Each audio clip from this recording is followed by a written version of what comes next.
தீபாவளி அன்னைக்கு நாம செய்யக்கூடிய அந்த ஸ்நானம் அப்படின்றது கங்கையில செய்த ஸ்நானத்துக்கு இணையானது அப்படின்னு நம்ம பெரியவங்க சொல்லியிருக்காங்க. அதனாலதான் தீபாவளி கங்கா ஸ்நானம் ஆச்சா அப்படின்னு கேட்போம். இந்த குளியல் நாம எப்படி எடுக்கணும் அப்படின்னு பார்த்தோம்னா, இதற்காகவே நீங்க நல்லெண்ணெய் அப்படிங்கிறத வாங்குங்க.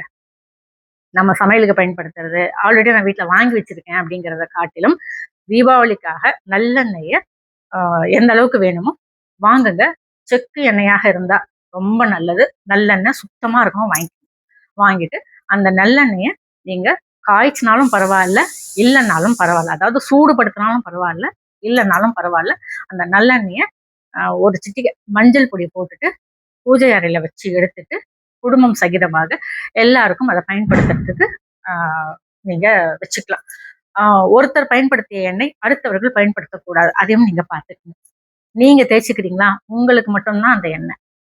உங்க குழந்தைகளுக்கு தேய்க்கிறீங்களா, உங்க குழந்தைகளுக்கு மட்டும்தான் அந்த எண்ணெய். கணவருக்கு தேய்க்கிறீங்களா, கணவருக்கு மட்டும்தான். இப்படி குடும்ப உறுப்பினர்கள் எல்லாருமே அவங்கவங்க பயன்படுத்தக்கூடிய எண்ணெயை தனித்தனியா அவங்கவுங்க பயன்படுத்துங்க. ஒருத்தர் பயன்படுத்திட்டு அதுல லாஸ்டா ஒரு ஸ்பூன் இருக்கு, அடுத்தவங்க அதை பயன்படுத்துறது அப்படிங்கிறது வேண்டாம். இது இதுக்கு வேற ஒரு விஷயம் சொல்லுவாங்க, ஆனா நான் இப்ப அதை சொல்ல விரும்பல. வேண்டாம். அவங்கவுங்க தனித்தனியா பயன்படுத்திக்கிங்க. சரிங்களா?